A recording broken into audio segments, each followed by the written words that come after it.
Why, if I'm everything God, do I not know anything about the mystery of life? Why do teachers, after self falls away, call life the unknown mystery, grace, God, as if we are small and separate in comparison, rather than being one with this mysterious mystery, God, grace? It seems to contradict that we are one, but know nothing about it, and that God is pure freedom, yet somehow I have no free will to choose anything. Law of attraction seems to answer that question by empowering the individual to create their life, and it does seem to work. And then there seems to be energy healers, psychic intuitives with more insight into the mystery, future dimensions, how things work in reality.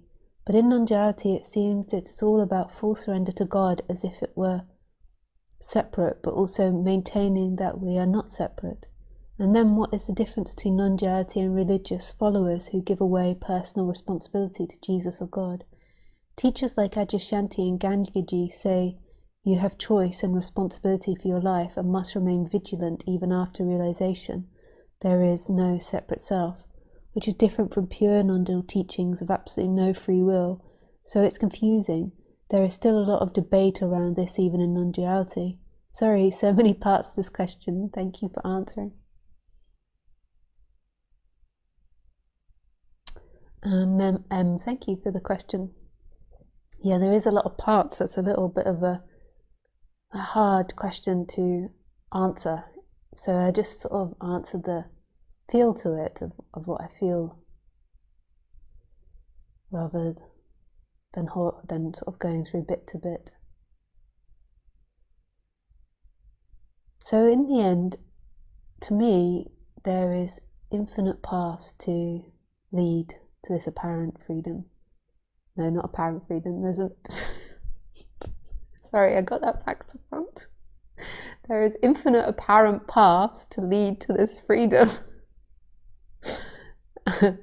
So, yeah. You know, if somebody went strongly enough into the law of attraction, or strongly enough into surrendering to God, or strongly into psychics or healers,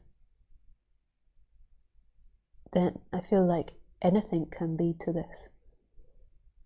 Because who is being psychic? Who is healing? Who is doing the law of attraction if you really went into its depths? Yeah. So anything that's done wholeheartedly, inevitably will lead to this, even if it is learning the guitar.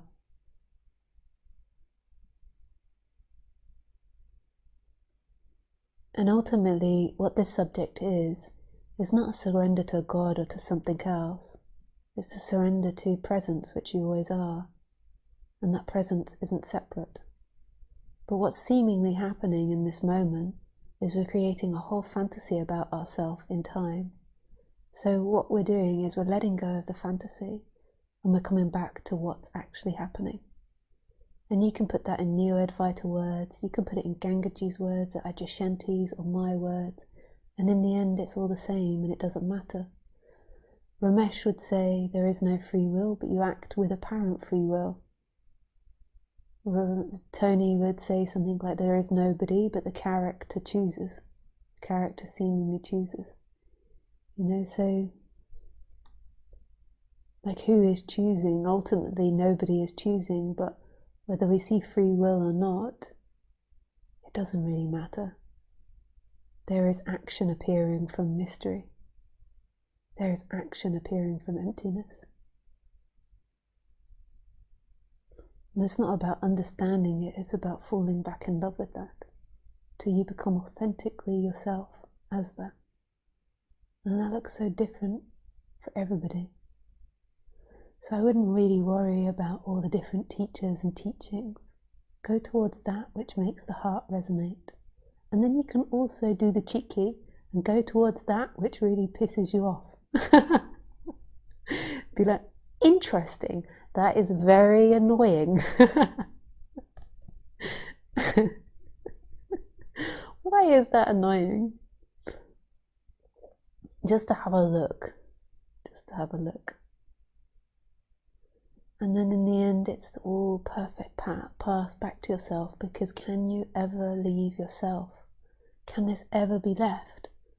Did you ever really experience the dream of you? Where is it?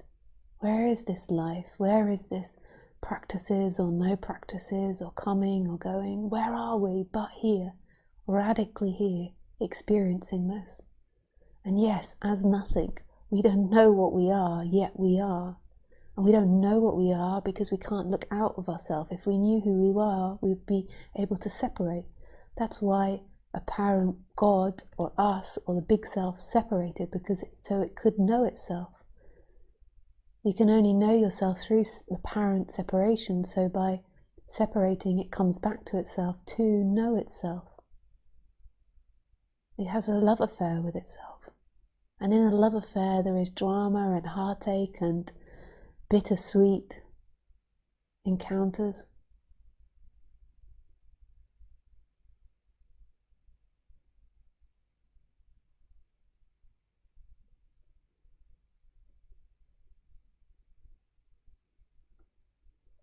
You know, we want there to be one teaching, we want there to be one doctrine because it makes us feel safe.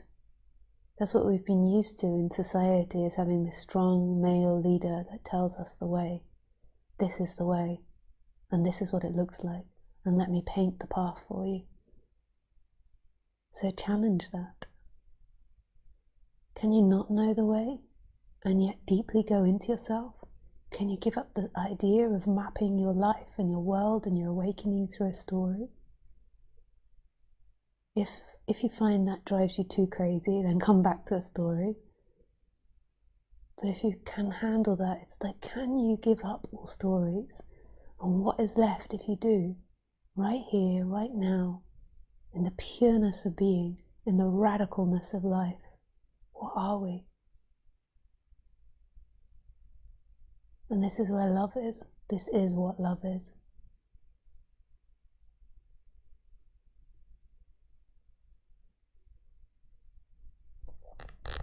Yeah, so I'm not sure if I answered all your parts to your question. I just answered the feel of it. But yeah, thank you so much for your question, M.